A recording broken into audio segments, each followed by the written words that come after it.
Hi everyone. So I'm here to talk to you today about the Harlem Renaissance. Now, the Harlem Renaissance was a cultural movement that took place in the Harlem district of New York. Now, roughly started in 1917, right? That's usually the natal year that's given. And it ended roughly in 1935. Now, I'll explain those dates later and why they're pretty rough.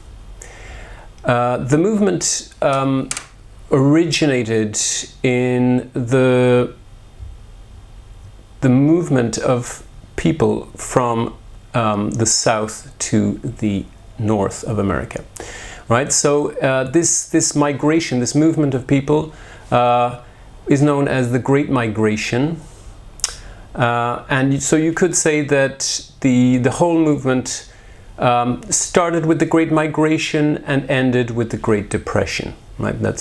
That bracket makes it easy to remember. So now the Great Migration, also known as the Great Black Migration, was a movement of people from the south, as I said, to the north. Now mostly from the deep south to cities in the Midwest and the Northeast. So we're talking in the Midwest, Chicago and Detroit for the most part, and in the Northeast, New York, and most notably in Harlem, which became known as the race capital of Black America, also known as a kind of Black Mecca, to which lots and lots of African Americans flocked, and lots of African American and Caribbean writers, they became filmmakers later, dramatists, poets, etc.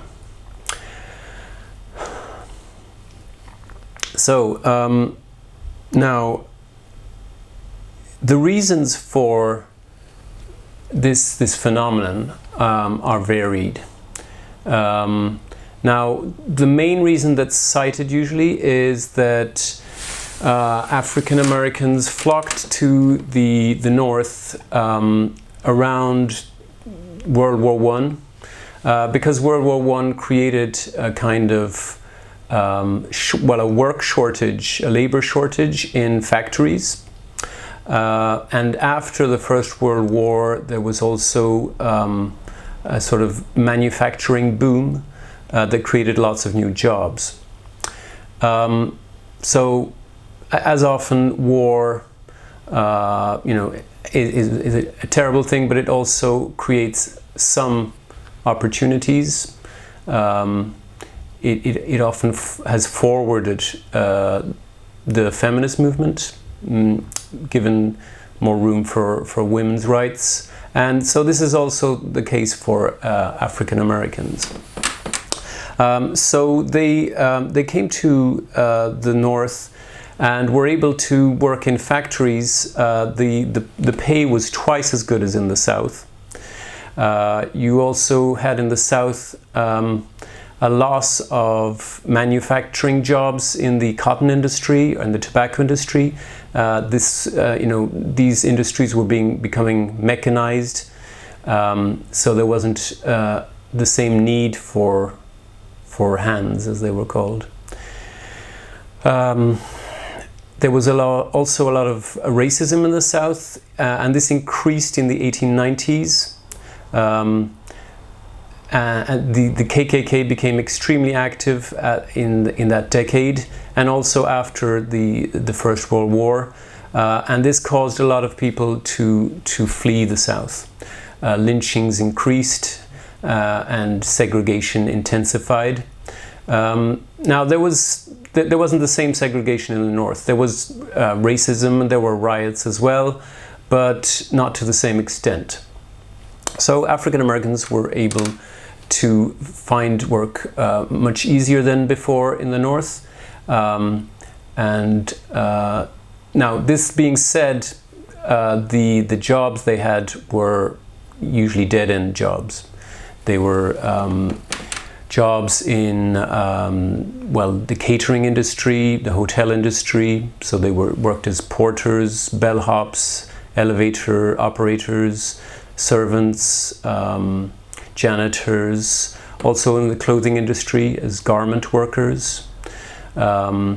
So, you know, the jobs were relatively well paid compared to what that kind of job was paid in the South, but you know, they didn't go very far. So it's easy to over-exaggerate, as some have, how wonderful it was in Harlem. The poet Arnaud Bontemps said that it was a foretaste of paradise, and probably compared to the South it was, but let's say that you know, poverty was endemic. There were lots of problems, especially during the Great Depression in the 1930s. These problems were exacerbated. The level of tuberculosis in Harlem was 5 times higher than what it was in white America, and wages were roughly the same, but there was a tendency to make people pay twice the normal rent, right? So African Americans often had to pay twice what whites paid, even in Harlem. So that also caused a problem, especially in the Great Depression. The Harlem Renaissance is usually divided up into 3 periods. Now, the first period is roughly given as starting in 1917 and ending in 1923. The second period is usually from 1924 to mid-1926, and the third period from mid-26 to 1935, with the March 1935 race riot. Now, that first period was marked by the influence of white patrons and white writers on Harlem Renaissance writers, and the second period is usually said to be marked by the importance of the NAACP and the NUL. Now, these 2 associations worked to foster equality among African Americans and white Americans, so this period was also marked by interaction between African American writers and artists and white American artists, also known as Negrotarians. So Negrotarians, just to explain that term, the term was coined by Zora Neale Hurston, and by Negrotarians she meant white Americans who not only helped African Americans but were fascinated by their culture.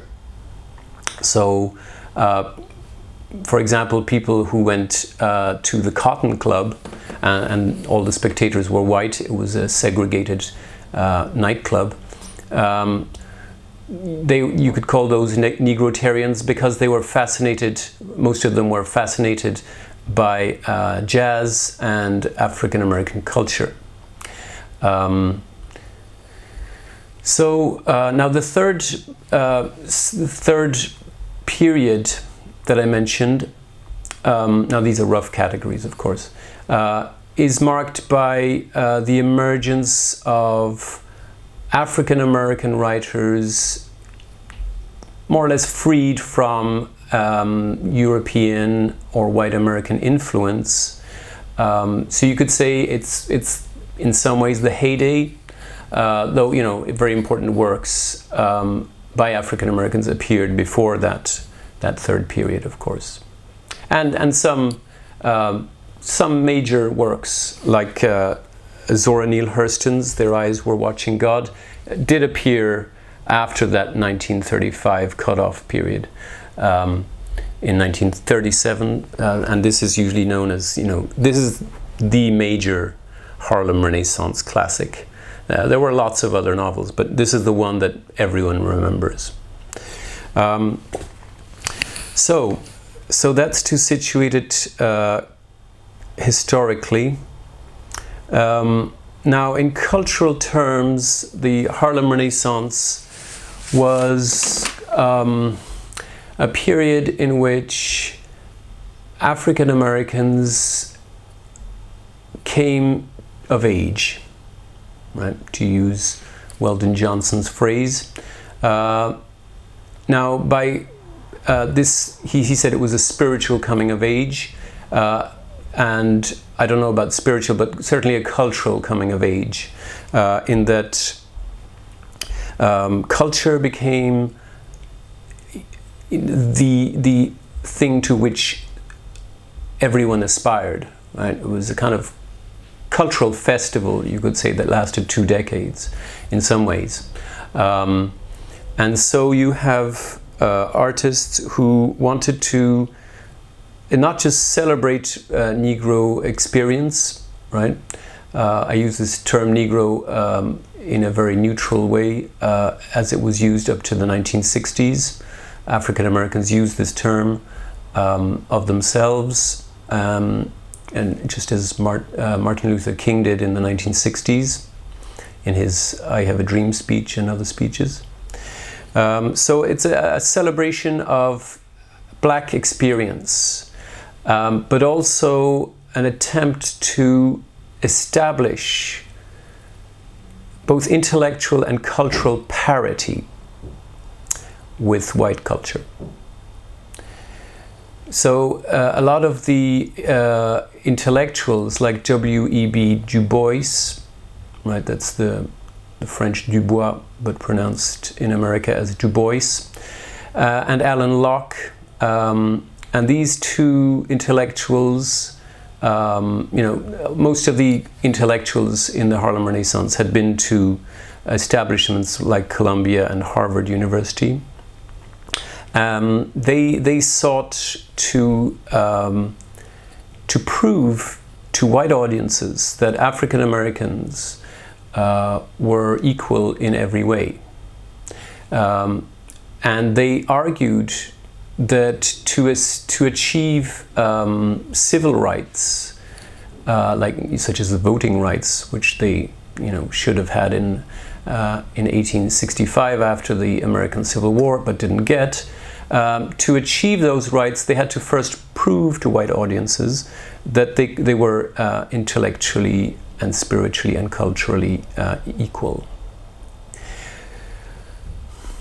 So they sought to do this in 2 ways, you could say, but let's say that the intelligentsia, the cultural elite, wanted to establish this kind of elite culture, and that this would create a bridge at the top, as it were, a bridge that would then federate whites and blacks at every level.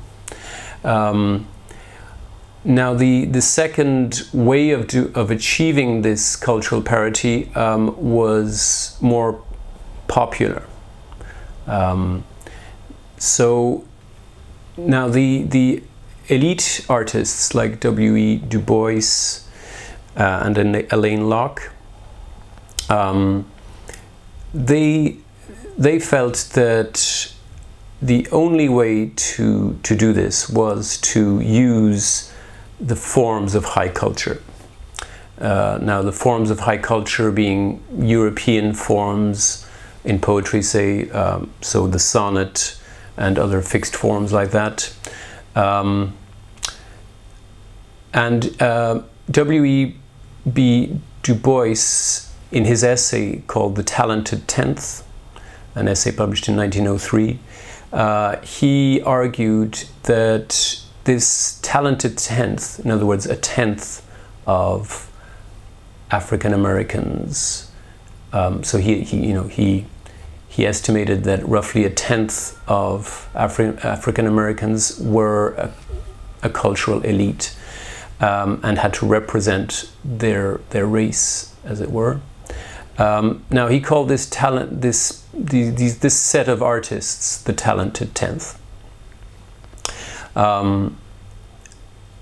Now, and he later called folk artists or writers who tended to engage in the depiction of sexuality, for instance, as the debauched tenth.